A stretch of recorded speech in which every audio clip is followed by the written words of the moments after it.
And they're off, and Reverend Lawrence Kozak has been accused by the police of spending more than $40,000 from church funds, and the police are coming up alongside him, and they have found another $215,000 in Apple transactions tied to Kozak over 4 years, and he claims that it's not about the gambling, but it's just about levelling up as they go around the next bend. He has got his bail demands that have come through to him, and they are at £250,000. But we need you to know, is he going to decide whether this is something that he's just levelling up, or is it all just a cheeky flutter that he's got going here? And as we head to the winning post, we find the books have not been cooked, but the bail has already bolted, and the bail is first past the post for $250,000, isn't it, Damien?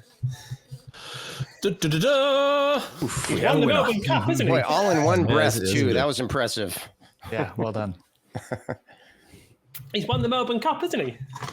It's more of a Royal Randwick, I think. Well, but yes, this guy, he has, taken the church. He's, bilked it a little, shall we say. And, $215,000 has, fallen out on things like, I don't know, gifts for his goddaughter and other such amazing things. But the thing that gets me here is that it's not that he has, done all these things.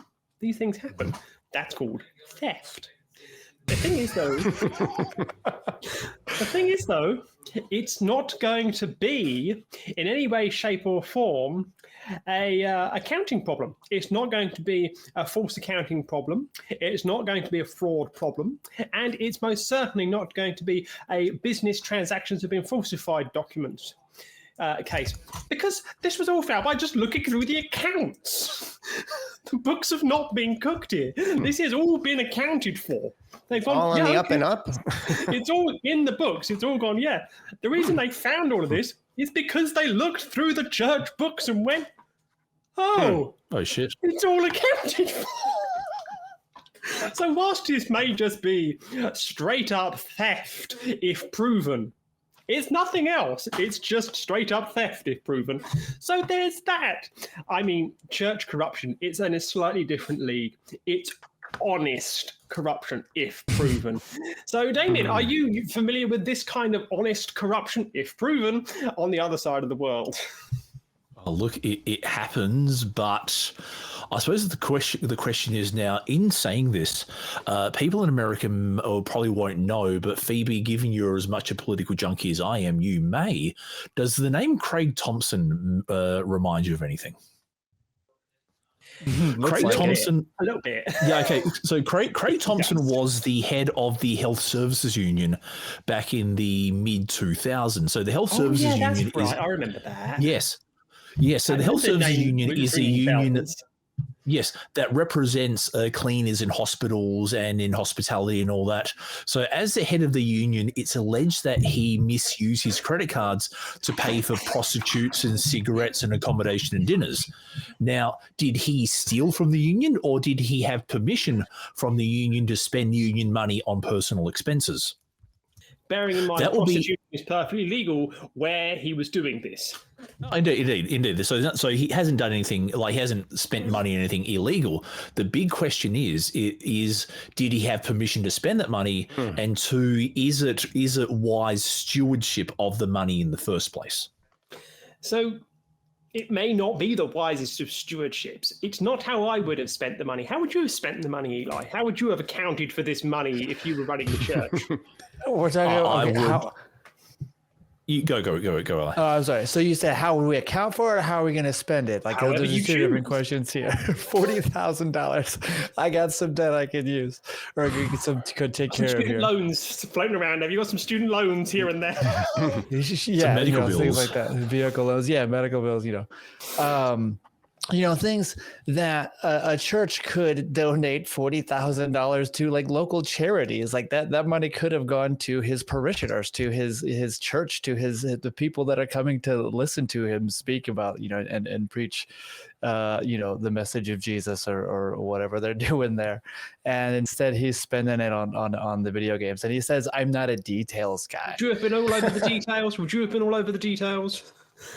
I mean, when for things like that, like I'm not a details guy is like, oh, like, there's some crumbs still in my cup holder because I didn't get every little crumb out when I was vacuuming or something. Like those are details. Like you spend $40,000 and like that's a big detail. That's a big ass detail right there. Now, out of the 200, I think it was 215,000 total, over 200,000 total. We're going to round up. We're not going to deal with the few dollars here and there. So it's a smaller portion, but not like, so it's clear he spent more of his own money than the church's money, but he knew what he was doing. He was paying back. They found, I think, $8,000 or $10,000 in charges from his account to the church's credit card from him trying to pay the bill back. I mean, but that doesn't that kind of undermine what he's saying here? Shouldn't you be careful what you're wishing for, Scott?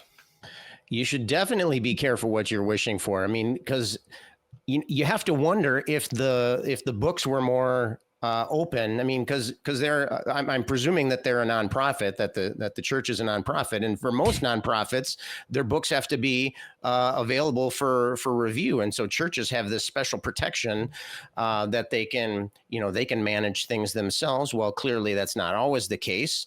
They gave this man, as you were mentioning before, Phoebe, he was given a credit card, and so whether or not he was using it appropriately is maybe not necessarily a legal issue, but it sounded like they had talked to him about it before and that it was still an issue. And so that's a lot of money. That's just a lot of money for not being a detail. But you got to be careful. If you want to be able to take care of things yourself, then when things go wrong, you need to be ready to handle it. And it's a bit more than just going wrong. I mean, if I was able to spend $214,000 to $15,000 on anything over a 4-year period, that would be incredible. If I could spend $40,000 over whatever period, that would be incredible too. The sums of money being spoken of here. Yeah, it makes you wonder how much money is going through this church if they don't notice that kind of discrepancy until it's that deep. I mean, if $200,000 were missing from my bank account, I would know for sure because I'd be like $195,000 in debt already. And so, but how much money is flowing through this church where they don't even notice that kind of thing, where it is just a detail or just a decimal point or just one entry in a column. I mean, it seems, I don't know. It just, but yeah, on one hand, you feel sorry for the church because they were clearly, well, I suppose we're assuming that it was clearly inappropriate for him to use the money in that way. And we're making an assumption here. Right. But if they want to have autonomy in that respect, then you got to deal with it. I mean, they called pornography the devil's television. So, Damien, what does this make the games? The devil's, I don't know. I'm sure there's an appropriate analogy somewhere. But the other thought that crossed my mind as I was reading this and listening to your discussion is that the first part is to spend that much. So let's say it's about 50,000 a year over the 4 years. To spend 55,000. Yeah, to spend that much money on something and not get anything tangible in return, one is bad financial stewardship. And I remember this because years ago, I used to run my own business, and you've got to be across the details and account for every dollar that goes out. And it's like, so to allow 50-something thousand a year to go out, not get anything tangible in return, really says a lack of judgment. It's like investing in Bitcoin. Yeah. And the other thing I had was, how much time is he spending on games? To be in a position where you're spending 50,000+ a year on games and apps, on microtransactions, means you're spending a hell of a lot of time on games themselves. What's he doing during the day? What's he actually doing? I mean, we'd have to ask the journalist Joshua Wallens from PC Gamer just how feasible that is, because that's another thing. This isn't in some newspaper on the main. This is in what is effectively the gaming industry publication, and it's come from there, which is an odd place to find this. But PC Gamer and PC World Monthly, these publications, they do break big scandals. Because I mean, the Post Office Horizon scandal in the UK was broken in a publication like this. So you may find in publications such as this or other similar industry publications really big stories. It's like, I remember there was something about an elected government official in golf magazine, which was all about how their courses were designed and this, that, and the other. But it does make you wonder, what is he doing in that position? Is he part of the, preaching to the masses, or is he just sat there in his office going, la, la, la, la, la, la, la, la, la, la, la, la, la? So, Scott, did you sit in your office going, la, la, la, la, la, on these games every day? Are you a Candy Crush definitely. I'm just picturing him like in the middle of a church service, sitting up there, maybe in the back or something, and then he like nails a level or something. He jumps up, he's like, yeah! Oh, and then he turns it into like a big praise moment or something like that. He's like, hallelujah, I finally got to level 38. Yeah. It's like the Homer Simpson moment where he doesn't want to go to church on a Sunday because he'll miss Sunday morning football. Yeah, exactly. So he can just bring it with him. Maybe he has his little earphone in there or something, or who knows what. I mean, that seems like an awful lot of time. I don't know. I suppose I haven't played the games that I like to think of. I'm a gamer myself, and I like to think of myself as kind of a frugal gamer. And so, I never do the, the add-ons and the power-ups and stuff like that. But I can see that, I can see how it could become addictive. Actually, when I read stories like this, I like to look down at the comments at the bottom just to, to see, because sometimes they allow comments, sometimes they don't, but sometimes they do. I was just curious to see what might show up there. I did find a comment from a user by the name of Elijah Wan. And he said, the focus of the story should be less what he did and more on the predatory nature of these types of games. So he's shifting the blame to the games, of course. It's so insanely easy to spend thousands of dollars in these games, and it just doesn't register to you that you just spent that much money because it's as simple as 2 taps in some cases. Of course, people will dismiss it all once again and laugh at how people can be so stupid by spending this much money on silly games, but it's really in the same category as addiction at times. So it's another just another take on this thing here, and that clearly there was an addiction issue going on there. But is that enough to? I mean, is this commenter trying to justify what happened there to kind of shift the blame? Where does responsibility lie here? I mean, victims of gun violence can sue gun manufacturers. People who are addicted to gambling can sue casinos. Can he theoretically, and should he be able to sue the manufacturers if he was to say, look, I've got an addiction here, you should have been putting these barriers in place? Are things like GamCare, Gamble Aware, and other such, gambling helpline style things, or Gamblers Anonymous, should they be, saying, hang on a minute, this is something we should be treating the same way as alcohol or as tobacco, Eli? I was basically thinking the exact same thing. So could he sue the game makers? Possibly. That's a, legality isn't my forte, so I could only speculate. Should he? I don't think so. That seems imprudent to me. I think that the article's author did a good job of mentioning this, and that comment that you read, Scott, you really touched on this really well as well.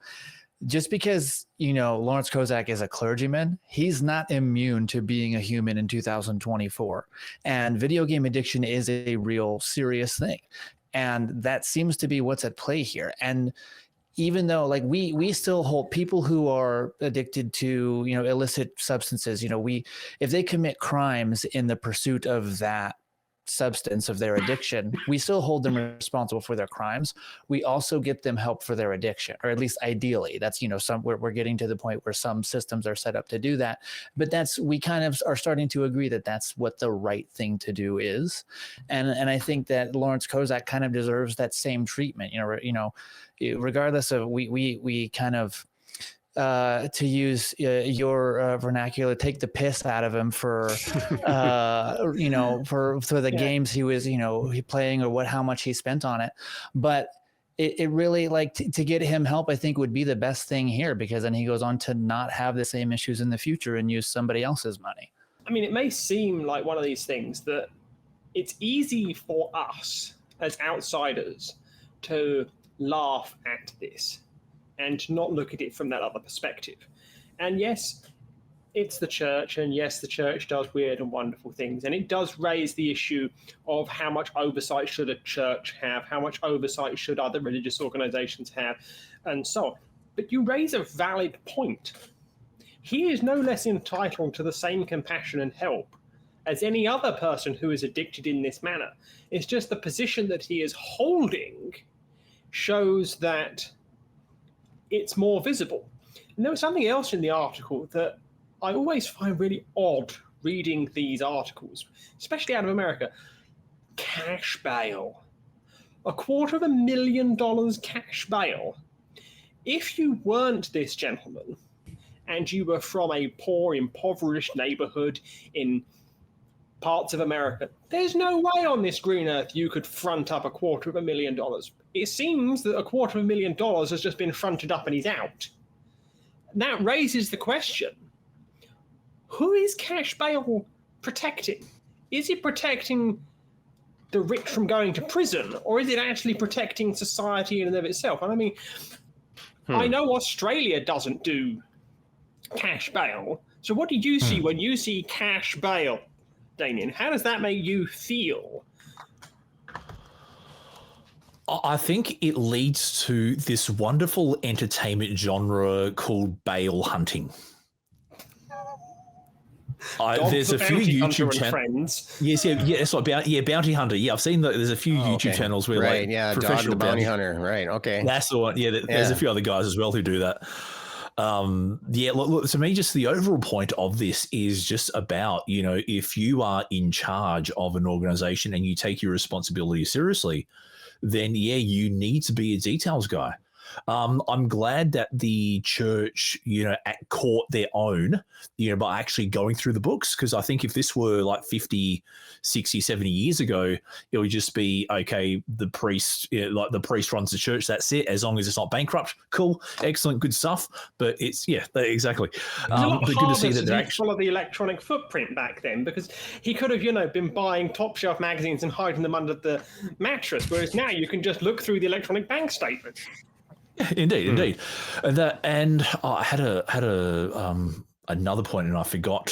If I think about it, I'll let you know. But it does raise the point here of, well, our church is becoming more accountable, Scott. Well, it's tough to say. It's tough to say. Clearly, there was some kind of miscommunication here. I think that we could also look at this through the lens of is this man being granted is he being trusted too much, right? So we see this all over the place with religious leaders are granted trust. They're granted access to our money. They're granted access to our children. They're granted access to our secrets. They're granted access to all kinds of different aspects of our lives because we trust them, because they are good Christians or good whatever. They're religious people. They're leaders. We look up to them. And so, this might be just a case of, hopefully we can learn a lesson from this. I mean, there was a trust was broken here. I don't want to go back to the whole addiction thing.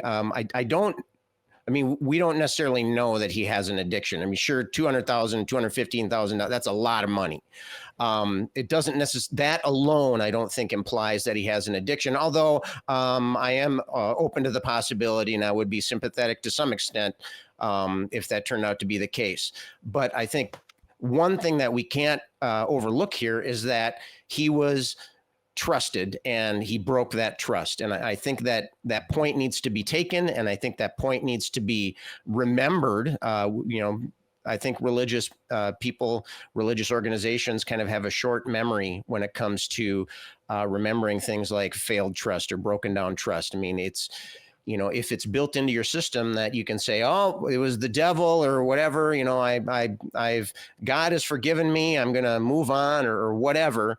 We need to remember that. We need to remember these kind of things. We can't just be dishing out trust. And trust is something that needs to be earned. And, you can trust somebody there's a basic level of human respect that you can start with. But, the fact that he had access to that much money with zero oversight, that to me, that's the big red flag in this story. Amen. Yeah. So the way that you've got to do is you've got to look critically at all sides of these things. And here on the non-profits, we try to make sure that everybody looks critically at everything. So if you were to click here, you can think critically on something else we've discussed recently.